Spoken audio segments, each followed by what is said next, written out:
Vamos aprender mais acerca da sua palavra e de uma forma muito específica, aquilo que tem sido o tema do mês de janeiro e agora também para concluir, ainda no início de fevereiro, o tema do serviço da igreja. O nosso chamado a servir o nosso Deus.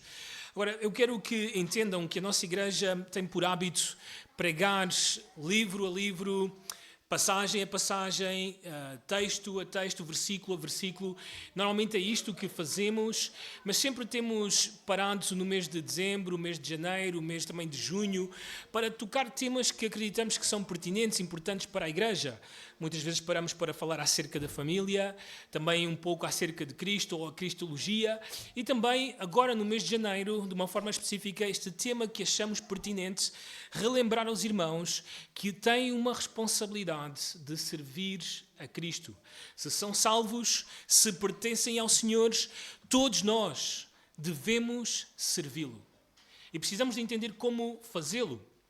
Agora, para fazer alguma publicidade, na próxima semana nós vamos começar a pregar o Evangelho de Mateus.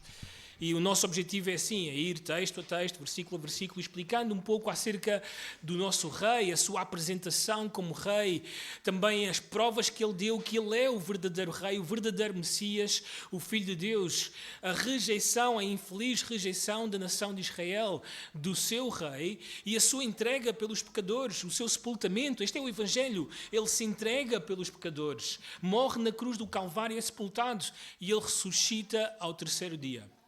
E ao ressuscitar, então, ele dá a grande comissão a todos aqueles que creem nele. E esta é a grande mensagem do Evangelho de Mateus. Agora, bem ali no meio do Evangelho de Mateus, nós temos um versículo muito importante, com uma frase muito importante e pertinente para aquilo que nós estamos a estudar aqui, que é o tema do serviço. O Senhor Jesus fez uma promessa. Numa conversa com Pedro e com os seus discípulos, o Senhor Jesus disse o seguinte: eu edificarei a minha igreja. Eu edificarei a minha igreja. Este é o plano e esta é a promessa do Senhor para conosco. Não importa o que esteja a acontecer no mundo. Alguém esta semana perguntou ao pastor John Piper se viesse uma terceira guerra mundial, o que é que iria acontecer à grande comissão? Como é que a igreja continuaria a pregar o Evangelho? E o pastor John Piper lembrou a este ouvinte, a esta pessoa que fez esta pergunta, de que não importa o que esteja a acontecer no mundo, aliás, não há fenómeno que aconteça no universo que pode impedir que Cristo edifique a sua igreja. Ele prometeu, ele é o próprio Deus, ele não pode falhar, ele é perfeito, ele não pode errar, ele vai edificar a sua igreja. Agora, a pergunta que é importante realmente para mim e para ti é como é que ele irá fazer isto? Como é que ele vai edificar esta igreja? Bem, o Senhor não nos deixou órfãos do conhecimento e da verdade de como isto deve acontecer. Por isso, vamos até Efésios. Efésios capítulo 4, rapidamente. E vejam como o Senhor pretende edificar a sua igreja e como isto é importante para mim e para ti. Efésios capítulo 4, a partir do versículo 11... os versículos anteriores falam acerca da ascensão do Senhor Jesus, de como ele levou o cativeiro, uma referência a nós que éramos cativos do pecado. Lembrem-se sempre disso, que nós éramos escravos do pecado, éramos prisioneiros do mundo, do diabo, da nossa própria natureza ou tendência pecaminosa, mas o Senhor levou-nos para Ele, somos dele, e ao mesmo tempo que Ele fazia esta salvação acontecer, eficaz e salvação, Ele também concedeu aos homens dons, ou à igreja dons. E o versículo 11 dá-nos esses dons que Ele concedeu à igreja e a importância deles para a edificação da igreja, para cumprir a promessa que Ele fez. Então diz assim o versículo 11, e Ele mesmo concedeu uns para apóstolos, outros para profetas, outros para evangelistas e outros para pastores e mestres. Agora, está implícito neste texto que a forma como isto, a edificação da igreja irá acontecer, é pela comunicação da verdade de Deus, a comunicação da palavra de Deus. Todos estes dons são dons de falar, são dons de comunicar, de proclamar a palavra de Deus. E estes homens, estes líderes, estes dons que o Senhor dá à igreja vão ter esta função de falar a palavra de Deus. E quando eles falam, notem bem os propósitos. Versículo 12. Com vistas ao aperfeiçoamento dos santos. Então, o objetivo é o teu aperfeiçoamento. Quando um pastor se levanta neste púlpito para pregar a palavra de Deus, quando um servo do Senhor se senta para fazer um discipulado, para fazer o Fundamentos da Fé como nós fazemos, ou os vários estudos que nós temos durante a semana, quando isto acontece, este é o propósito, o teu aperfeiçoamento. Esta palavra significa tornar-te completo, ou completa, ou habilitar-te, capacitar-te. Bem, para quê? O texto diz-nos, notem, com vistas ao aperfeiçoamento dos santos para o desempenho do seu serviço. A razão pela qual domingo após domingo, discipulado após discipulado, estudo após estudo, nós o fazemos, é para que sejas capacitado ou capacitada para servir o Senhor. E quando os pastores fazem isto, e quando vocês que estão a receber a capacitação servem o Senhor, então notem como o Senhor cumpre a sua promessa. O final do versículo diz, para a edificação do corpo de Cristo. Então ele prometeu edificar a sua igreja, e a forma como ele vai edificar é usando pastores e mestres, no passado apóstolos e profetas, hoje evangelistas e pastores e mestres, para o vosso aperfeiçoamento, usando as vossas vidas em serviço para edificar o seu corpo, edificar a sua igreja. Aquilo que nós temos pensado ao longo destas semanas é como é que esta edificação deve acontecer. Porque o apóstolo Paulo, em 1 Coríntios capítulo 3, versículo 10, tem uma frase muito importante para nós. Ele diz-nos que ele edificou o fundamento como prudente construtor. E depois outro edifica sobre esse fundamento. E ele diz, entretanto, veja cada um como edifica. Atenção! Vê como estás a edificar. Vê como estás a construir. Vê como estás a levantar aquilo que o Senhor te pede para fazer. Isto é muito importante e de uma forma muito específica. A nossa proposta, temos algumas pessoas novas, não sabem o que é que estamos a tratar. Nós estamos a falar sobre como é que homens e como é que mulheres devem servir na igreja. Este é um tema muito importante. Porque o que está em causa é a edificação da igreja de Cristo. Nenhum de nós, se tivesse a incumbência de edificar o seu próprio edifício, a sua própria casa, não iria fazer de qualquer forma. Todos nós teríamos muita prudência, muito cuidado, porque vamos viver nessa casa e queremos que essa casa aguente. Não queremos que essa casa caia, não é assim? Bem, em relação à igreja, tenho a certeza, eu e tu devemos ter muito mais prudência. Muito mais cuidado, porque é a igreja do Senhor Jesus Cristo. Então esta edificação deve acontecer por meio das nossas vidas. Nós, pastores, vocês, membros, servos do Senhor Jesus Cristo, para a edificação da igreja. Mas como é que homens e mulheres devem então edificar a igreja? Bem, nós vimos ao longo das semanas, para os que não estavam, eu volto a repetir, falando em primeiro lugar aos homens, nós tivemos 2 cultos a falar aos homens, está bem? E a importância do serviço deles no contexto da igreja, de como é que devem servir na igreja, e lembrando aos homens que o serviço na igreja começa nas suas próprias casas e é transportado para o momento em que a igreja se reúne, quando a igreja está junta. Bem, em primeiro lugar, os homens devem servir como líderes bíblicos. Lembramos a todos os homens presentes que todos nós, por natureza, porque somos homens, somos líderes. Nós não nos tornamos líderes. Nós já somos, por natureza, líderes. O que precisamos de ser é líderes bíblicos. Precisamos de liderar biblicamente. Precisamos de o fazer como a Bíblia ensina. Então, chamamos os homens desta igreja a lembrar que eles têm que desempenhar esta função, em primeiro lugar, nas suas próprias casas se são casados. Pais a ensinar os seus filhos, homens, a chegar a esse ponto, a treiná-los para que um dia liderem biblicamente. E a lembrar aos homens que uma vez que isto acontece em casa, então agora, no contexto da igreja, eles devem levantar-se e dizer, aqui está a minha vida para liderar alguma coisa, para fazer alguma coisa como um líder que Deus me fez. Em segundo lugar, esta liderança, colada a esta liderança, os homens são lembrados que eles devem ser, no contexto da igreja local, mas mais uma vez começando na sua própria casa, mestres bíblicos. Devem ser homens da palavra. Devem conhecer bem as Escrituras. Devem ser os maiores estudantes da Bíblia. É errado que as mulheres sejam, e neste caso as nossas esposas, aquelas que mais estudam a Bíblia. Olhando para as Escrituras, os homens são os pastores do seu lar. Então eles devem ser os maiores estudantes da Bíblia. Eles devem ser aqueles que investem mais em livros, que ouvem mais pregações, que ouvem podcasts, alguma coisa para que sempre vão crescendo na palavra, para que a palavra habite ricamente neles, para que eles possam instruir e aconselhar no contexto da sua casa e depois também no contexto da igreja local.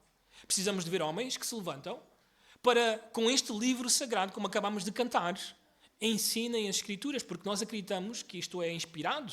Nós acreditamos que este livro que veio do Senhor dá-nos a sabedoria para a salvação e a santificação do corpo de Cristo. Também nós vimos, e talvez um elemento mais importante, que os homens devem ser exemplos bíblicos. Não interessa se eu lidero e ensino, se eu próprio não sou um exemplo disso. Se eu próprio não vivo aquilo que eu estou a ensinar aos outros.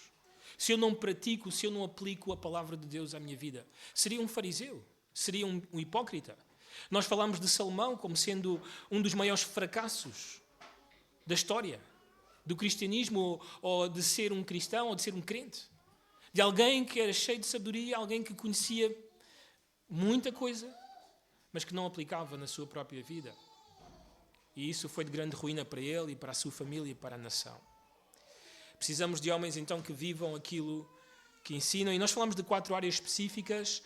Na pureza sexual, precisamos ter um exemplo nessa área, ou nessa esfera. Também na esfera do caráter, também na esfera da família e na esfera pública. Este é o lugar onde homens devem ser irrepreensíveis, devem ser exemplos bíblicos. Bem, como prometido, hoje eu vou deixar os homens descansarem e vou então falar às nossas irmãs aqui presentes e todas aquelas que nos visitam nesta manhã. Também com graça é a minha intenção também. A minha esposa deu-me com um pau na cabeça, como vocês podem ver, para que eu fale como... Não, estou a brincar, ela não fez isso. Nós queremos também falar com graça e discernimento e sabedoria. Aquilo que Deus deseja para as irmãs da nossa igreja, aquilo que elas devem fazer no nosso contexto e a importância desse ministério para a vida e também futuro da nossa igreja. Então, continuando na nossa proposta, como é que homens e mulheres devem servir na igreja. Em quarto lugar, este seria o nosso quarto ponto, agora às mulheres. As mulheres devem servir como instrutoras bíblicas. Novamente, as mulheres devem servir como instrutoras bíblicas. Isto é um ponto muito importante e precisamos de discernir, porque acabamos de dizer que os homens devem servir no contexto da igreja como mestres bíblicos. Como é que isso é possível, Mário? Como é que tu vais colocar as duas coisas? Bem, vamos tentar perceber. Há um texto que eu gosto muito, porque eu identifico-me muito com esta pessoa. Vamos até Atos. Atos capítulo 21. Atos capítulo 21. E vamos ler o versículo 8 e versículo 9 acerca deste homem. E notem bem o que estava a acontecer, está bem, com esta família e obviamente também com a igreja que está em Cesareia.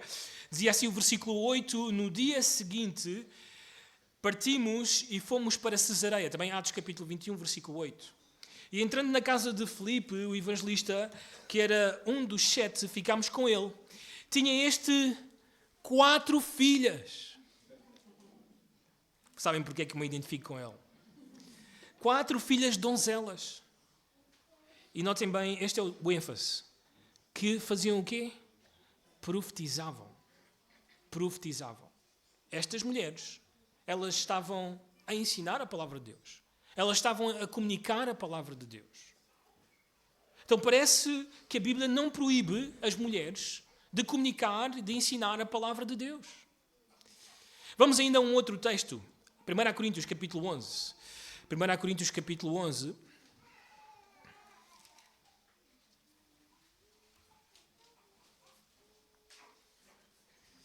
E vamos ler o versículo 4 e versículo 5. Também 1 Coríntios 11, versículo 4 e versículo 5. O texto diz-nos o seguinte, acerca daquilo que está a acontecer na igreja em Corinto.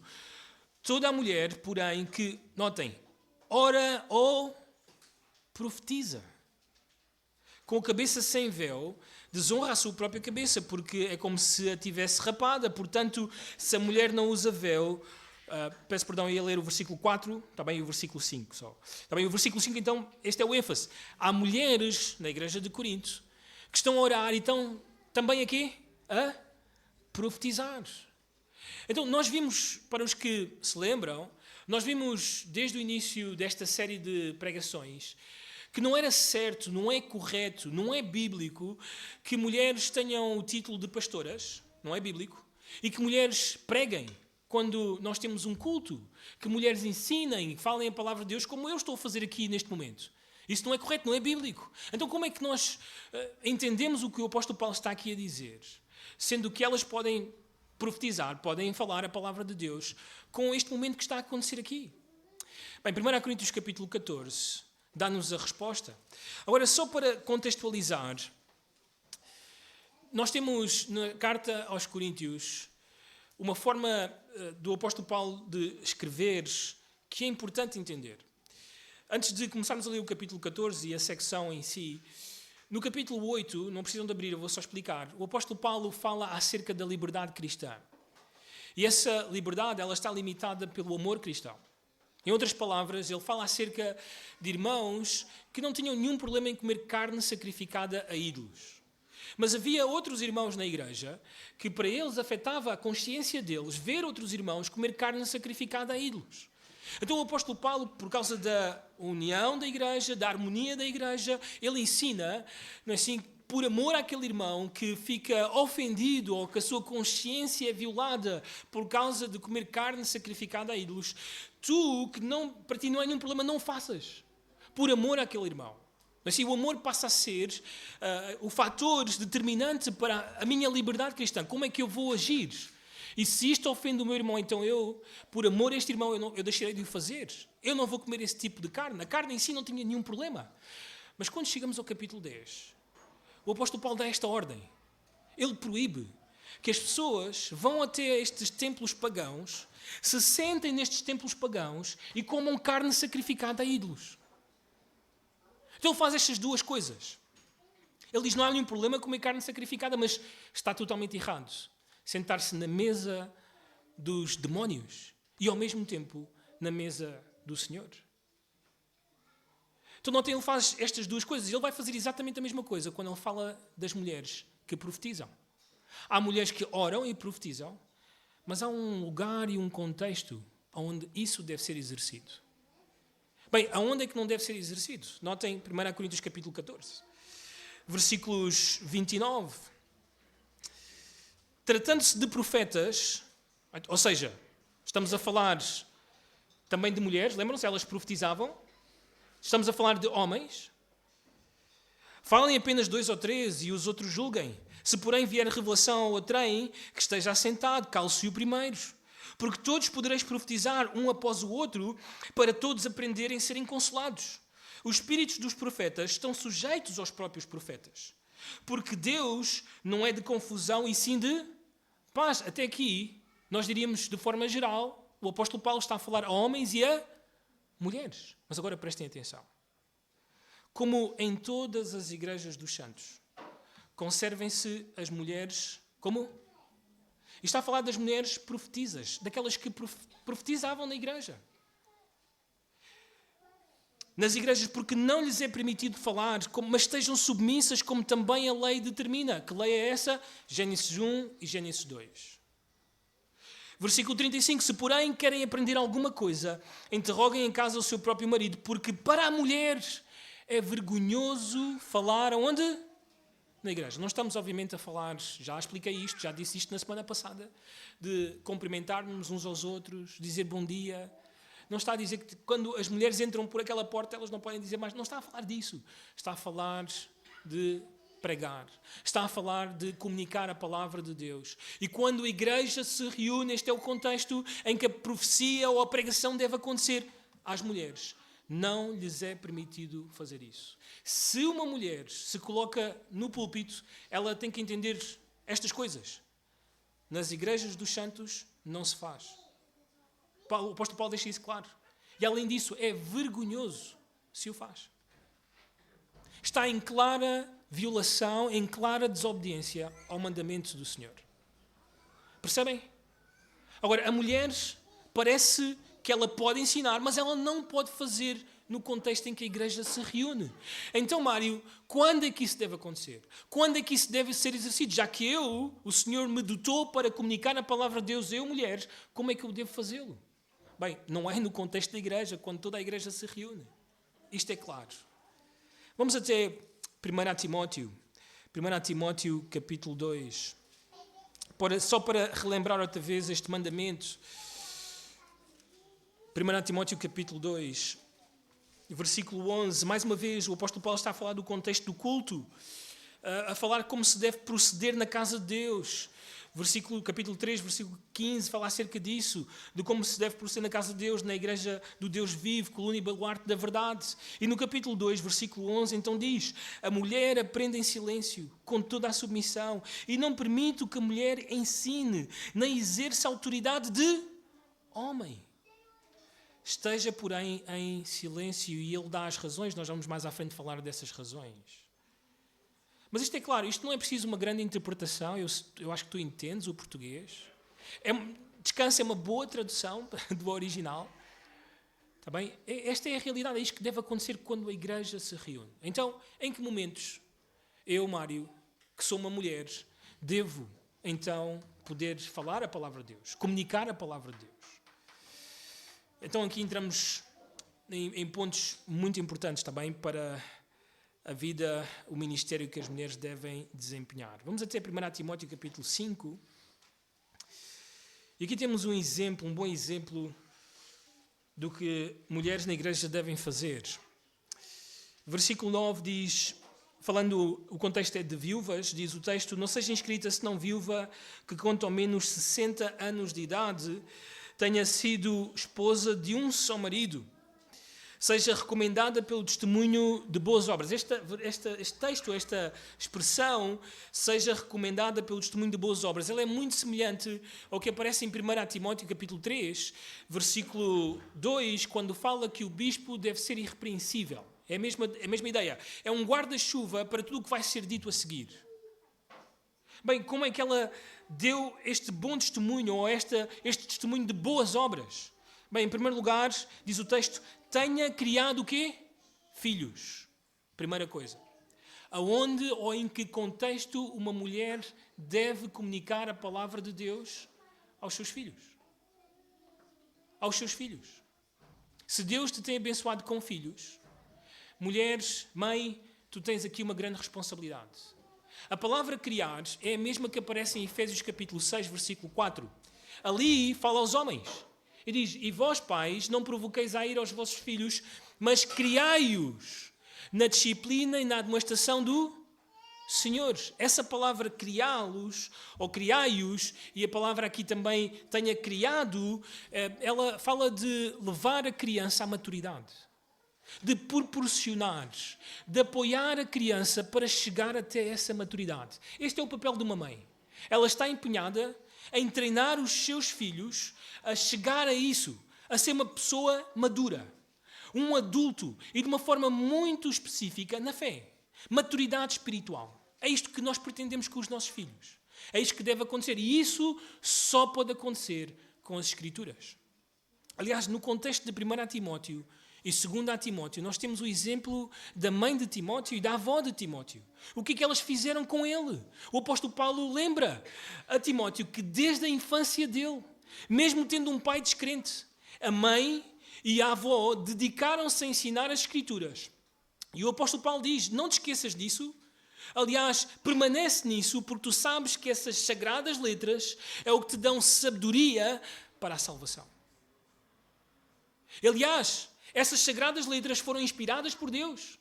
E elas são úteis para fazer-te de ti um homem de Deus, capacitado para toda a boa obra. Então, muito importante.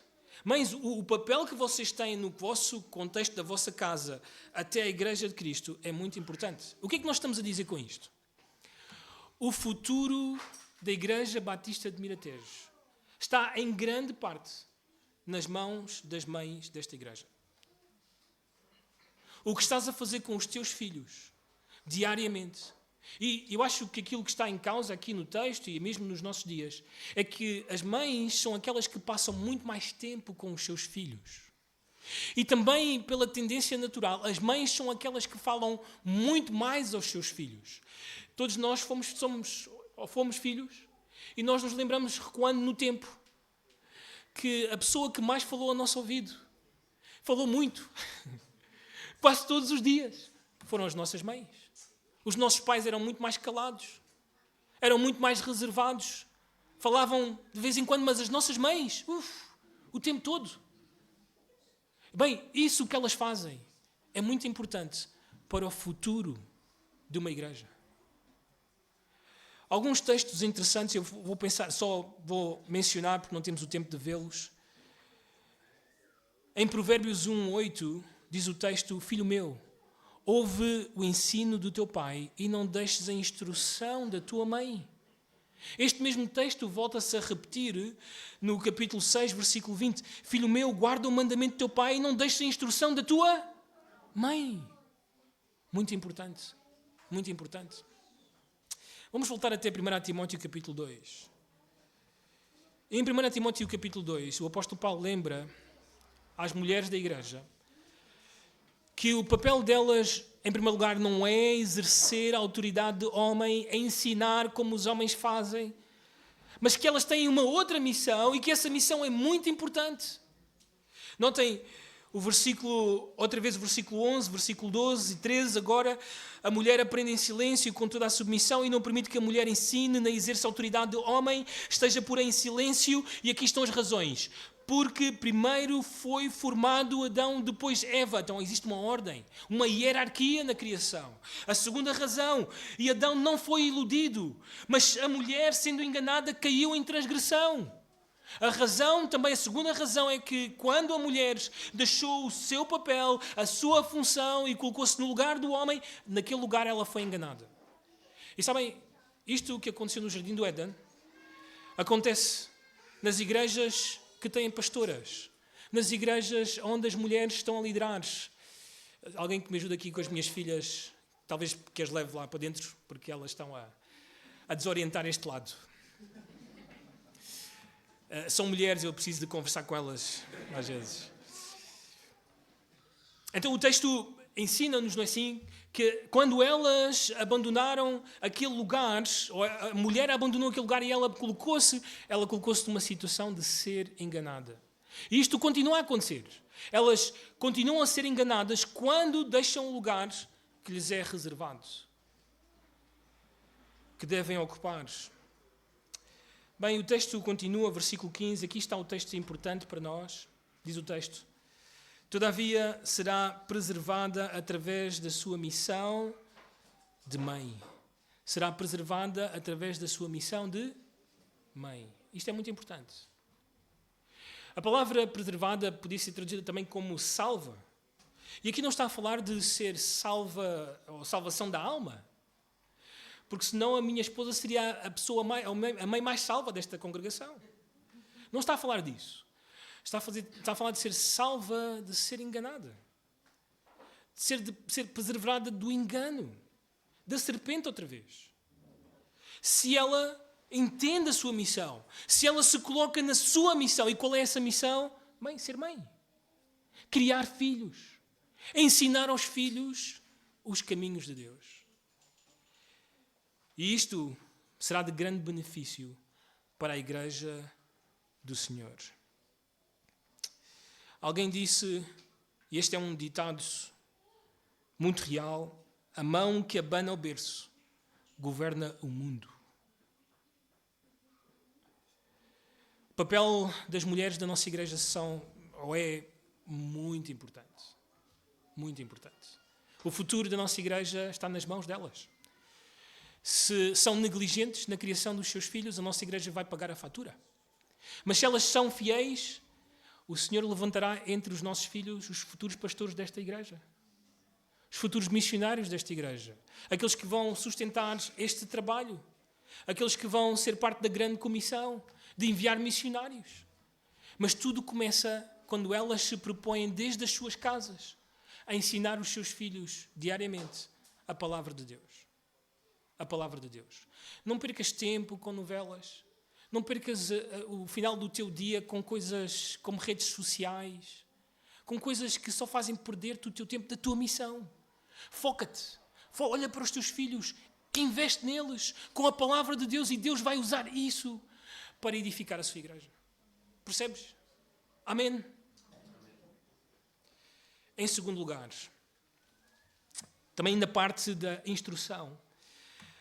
A instrução das mulheres mais jovens. A instrução das mulheres mais jovens. Muito importante. Vamos até Tito, capítulo 2. Tito, capítulo 2.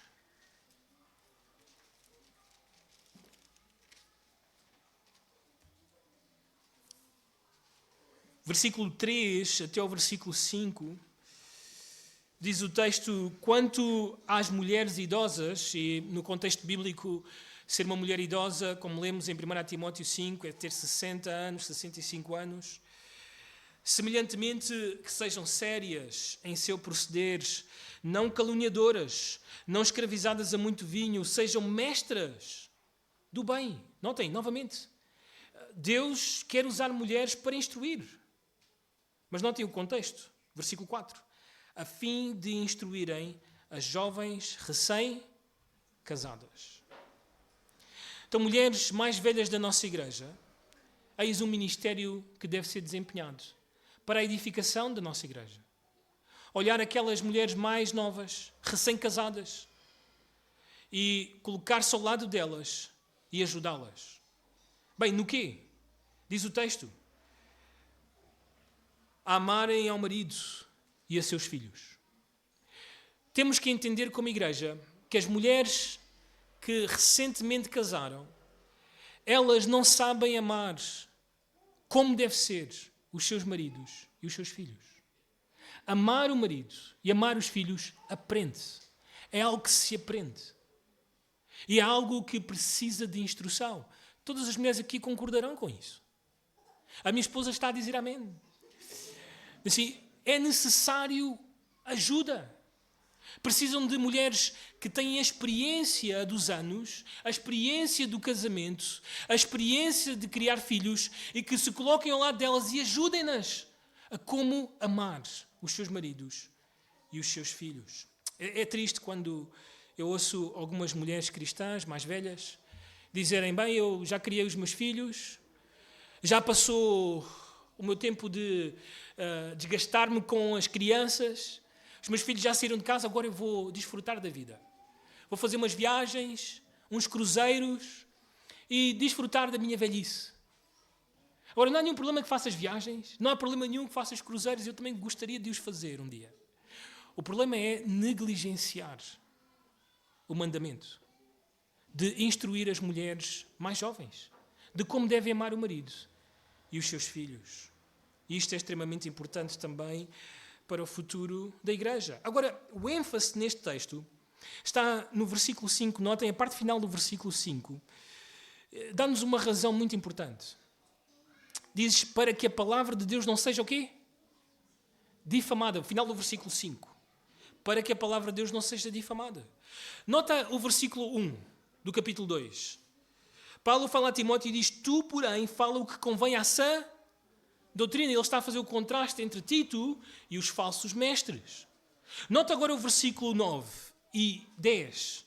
Diz, quanto aos servos, que sejam em tudo obedientes ao seu Senhor, dando-lhe motivo de satisfação, não sejam respondões, não furtem, não, pelo contrário, deem prova de toda a fidelidade, a fim de ornarem em todas as coisas o quê?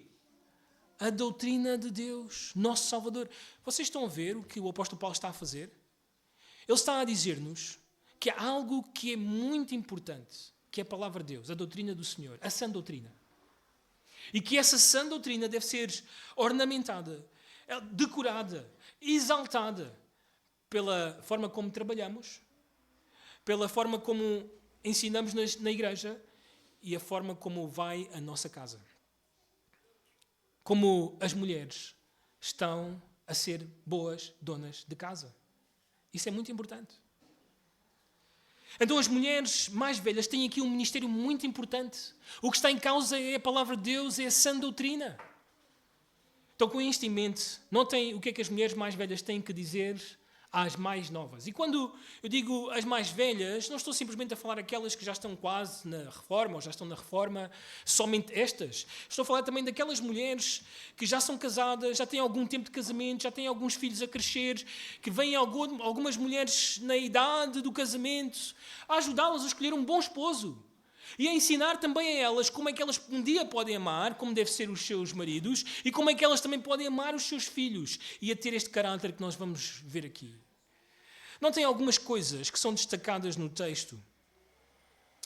A ideia de amar aqui, que deve ser ensinada às mulheres, é a ideia de que ela deve ser conhecida por alguém ou é caracterizada por alguém que ama os seus, que tem ternura pelos seus, que o marido é um amigo querido e que os filhos são cuidados com devoção. Esta é a ideia. Ela é um bom exemplo disto.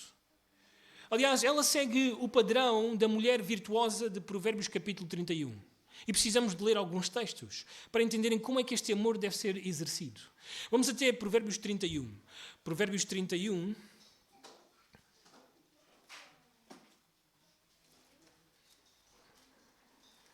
versículo 12.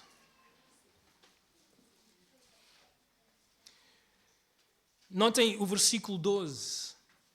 Também o contexto é a mulher virtuosa, versículo 10, vocês podem ir, mulher virtuosa, quem achará?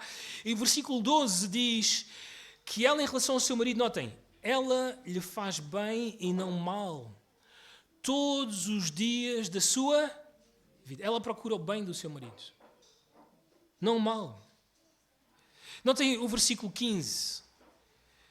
É ainda noite e já se levanta e dá mantimento à sua casa. Ou seja, ela está a olhar para os seus e ela cuida dos seus, alimentando-os, dando aquilo que eles precisam. Ela percebe que ela tem esta responsabilidade.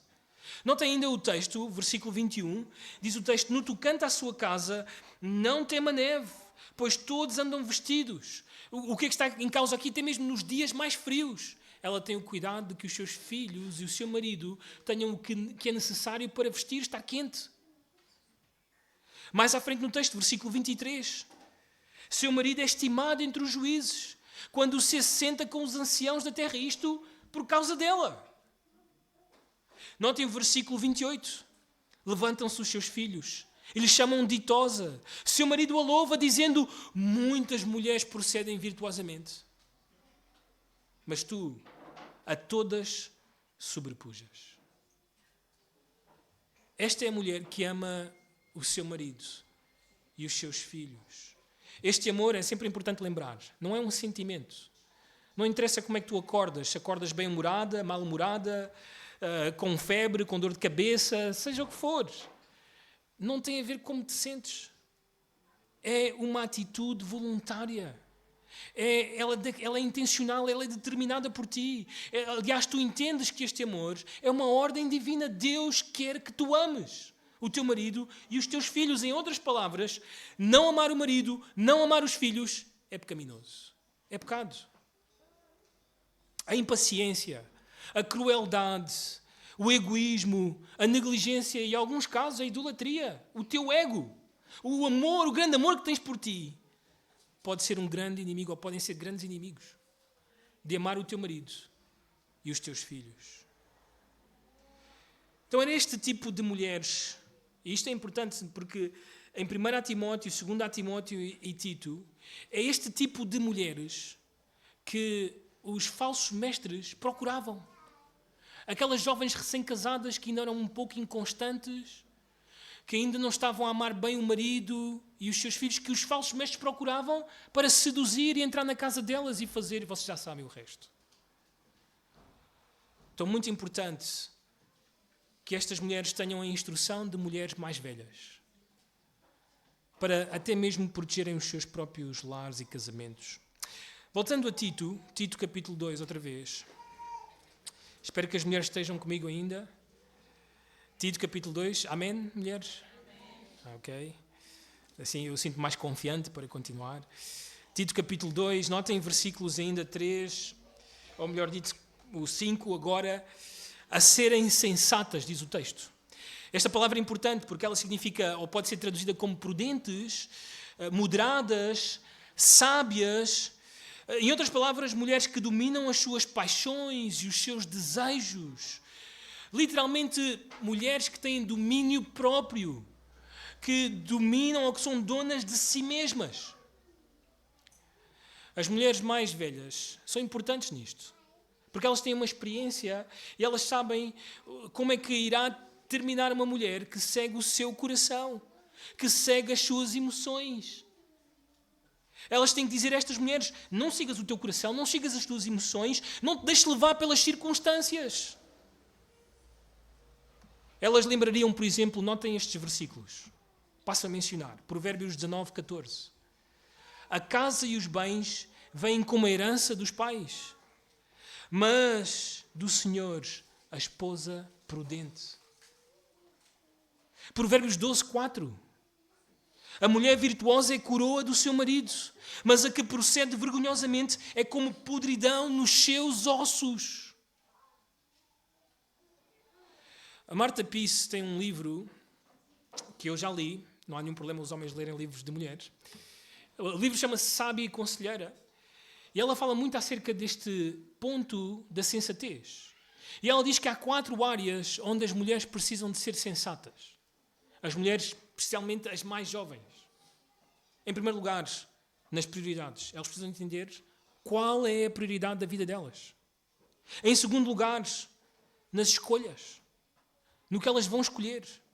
Em quarto lugar, no orçamento. Disse até mais alto. E na realidade da vida. Na realidade da vida. Um livro que recomendo que todas as mulheres procurem para ler. Temos que avançar por causa do tempo. O texto ainda em Tito, capítulo 2, versículo 5, fala de ser honestas. Agora, esta tradução não é uma tradução feliz na minha versão, porque não está a falar tanto da integridade das mulheres, mas está a falar mais da pureza sexual. A ideia aqui é de uma mulher que é totalmente voltada para o seu próprio marido. Ou que, se não é casada, ela guarda-se, ela protege o seu coração para ter ou encontrar o homem certo. E ela é acompanhada por alguém mais velha que a ajuda nesse sentido. É a mesma ideia que aparece em 1 Timóteo capítulo 3, quando fala aos pastores que eles devem ser maridos de uma só mulher. E aí a ideia é focado na sua mente, nas suas emoções, nesta mulher e somente esta mulher. E assim também neste texto fala que as mulheres devem ser assim, focadas totalmente, emocionalmente, fisicamente, nos seus próprios maridos. O texto ainda continua e diz: boas donas de casa. Esta é a expressão favorita das feministas.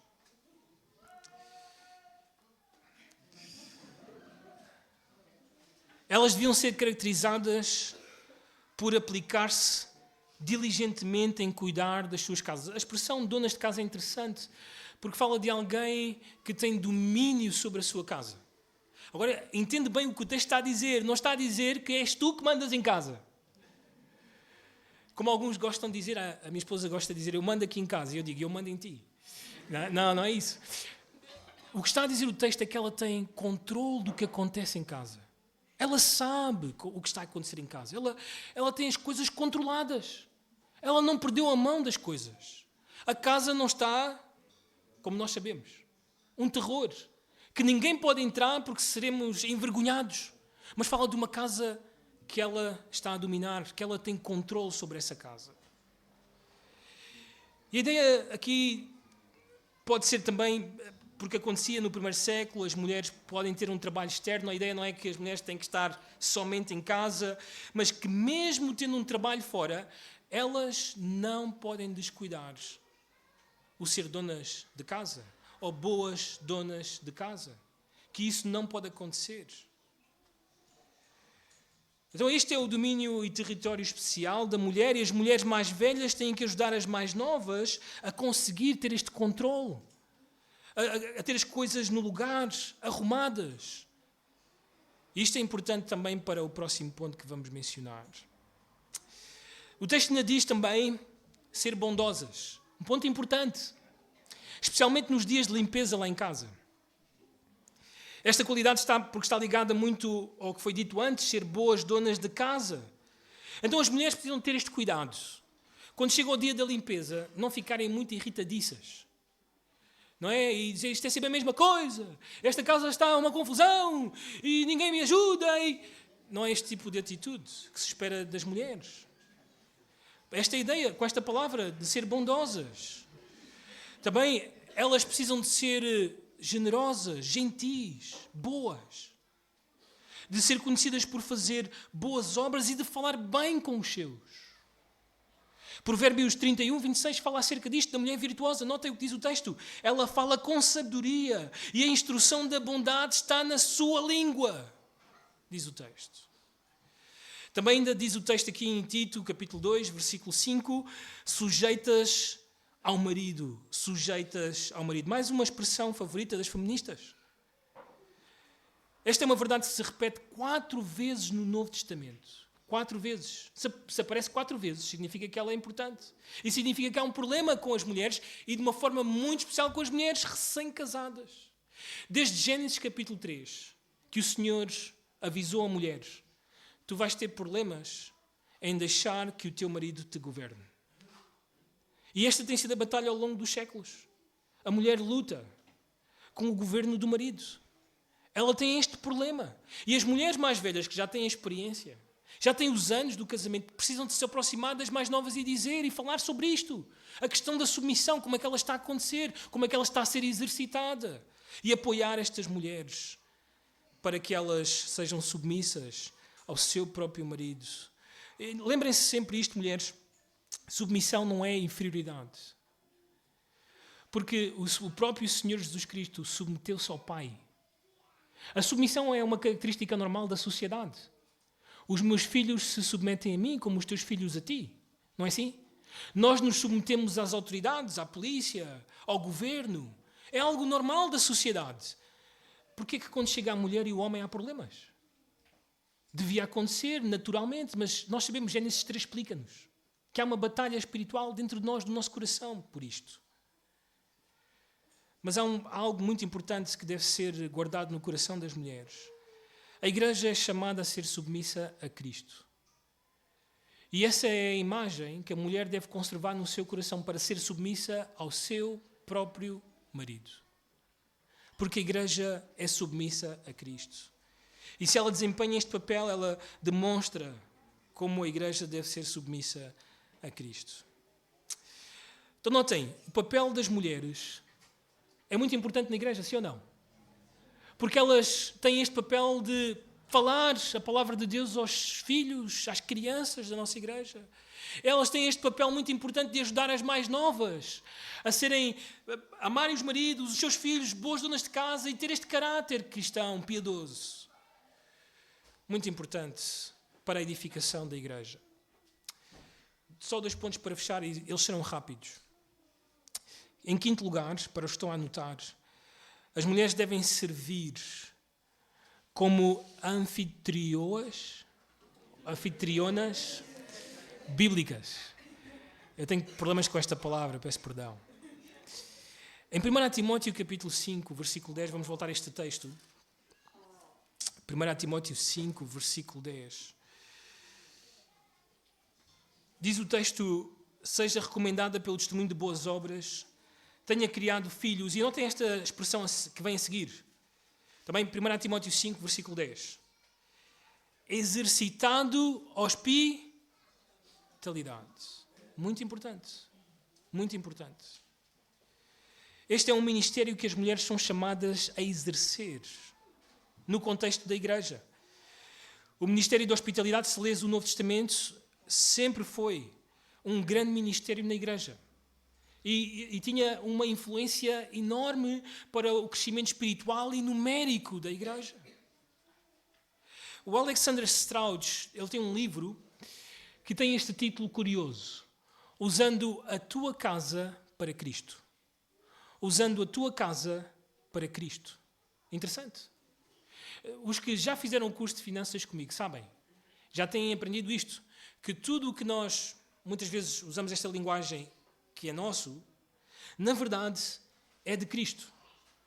O meu cônjuge é de Cristo. Os meus filhos pertencem a Cristo. A minha casa é de Cristo. A minha carrinha é de Cristo. Tudo o que eu penso que é meu, na verdade, é de Cristo. E se é de Cristo, eu sou só um mordomo e devo usar isso para a glória de Cristo. E a minha casa é uma dessas coisas. Ele deu-me. Ele pode tirar-me, mas Ele deu-me para a honra de Cristo. Para o serviço de Cristo. E notem o que Alexander Strauss diz no seu livro, que é muito importante. A hospitalidade é um elemento crucial para a construção da comunidade cristã. A hospitalidade pode muito bem ser o melhor meio de que dispomos para promover o amor cristão.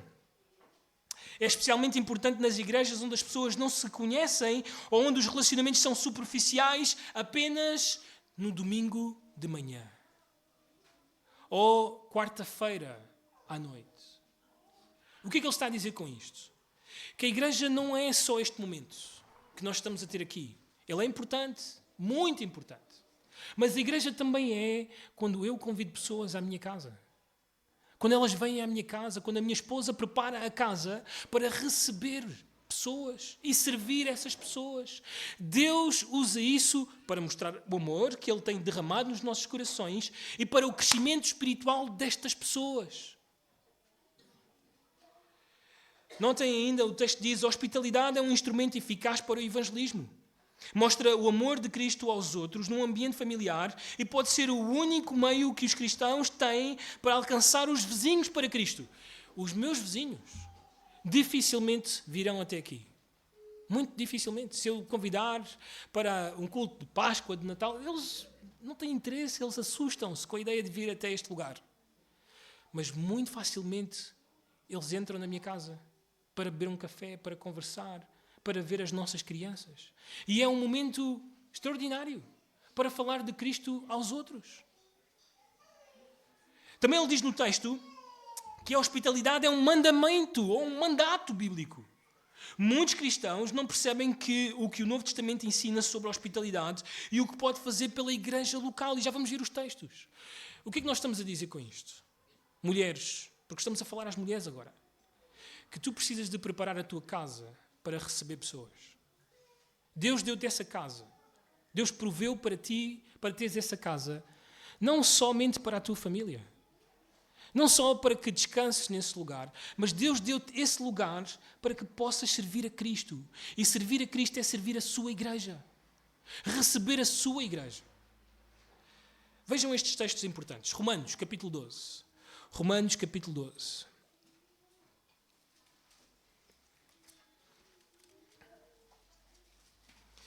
Versículo 13. Agora, eu lembro-te que este texto de Romanos 12, versículo 13, está no contexto em que a igreja é chamada agora a responder às misericórdias de Deus. Capítulo 1 até o 11 fala destas misericórdias. Agora, por causa dessas misericórdias, o apóstolo Paulo diz: eu rogo-vos. E uma das coisas que ele diz é esta, versículo 13. Compartilhai as necessidades dos santos. Praticai o quê? A hospitalidade. Esta é uma resposta à salvação, irmãos. E neste caso específico, irmãs. Como é que eu respondo à misericórdia que Deus teve por mim? Aliás, Deus um dia me levará para sempre para a sua casa. Não há maior hospitalidade do que esta. E se Ele fará isso comigo, como é que eu não farei isso com outros irmãos?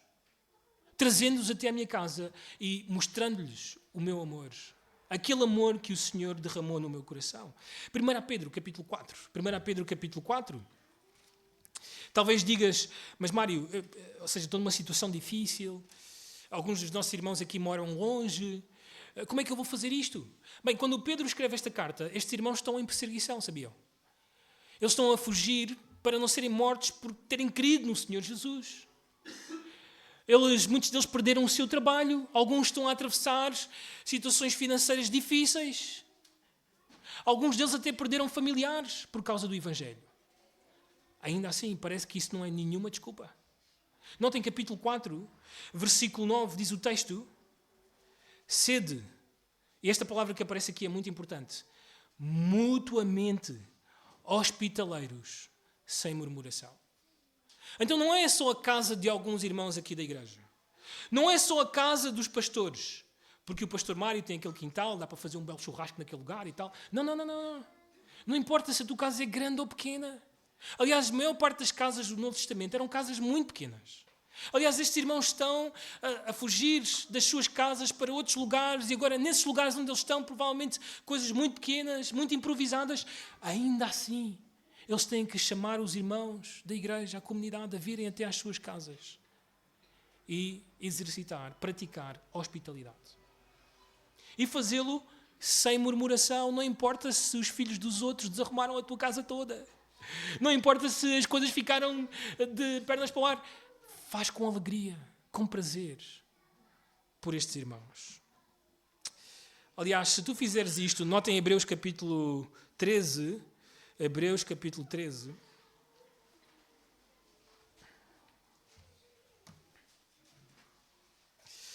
Versículo 2. Diz o texto: não negligencieis a hospitalidade. Porque alguns, praticando-a sem o saberes, acolheram o quê? Anjos. Talvez uma referência a Abraão, quando ele recebeu aqueles homens, que 2 eram anjos. Talvez ele e a Sara não se aperceberam. Mas acolheram anjos e o próprio Senhor, aonde eles viviam. Então não há desculpas para nós somos chamados a praticar e de uma forma muito específica, mulheres, preparem a vossa casa. Sejam disciplinadas, ordenem a vossa casa. Limpem, deixem as coisas preparadas, porque alguém pode bater à porta para entrar. Ser intencional, faz uma agenda. Quando fizeres o teu orçamento com o teu marido das despesas que terás ao longo do ano, mediante a renda que o Senhor te dá, pensa como é que nós podemos chamar irmãos para vir aqui, porque pronto, vai haver uma despesa com comida, assim, vai haver despesa com água, com alguma coisa, precisamos de preparar-nos. Faz um calendário, ou talvez uma família por mês, 2 famílias por mês. Pensa, como é que eu posso fazer isto para receber os meus irmãos aonde eu estou? Para que os meus filhos conheçam as crianças da igreja, para que sejam os melhores amigos deles. Planifica. É a tua responsabilidade. E é o teu serviço para a edificação da igreja.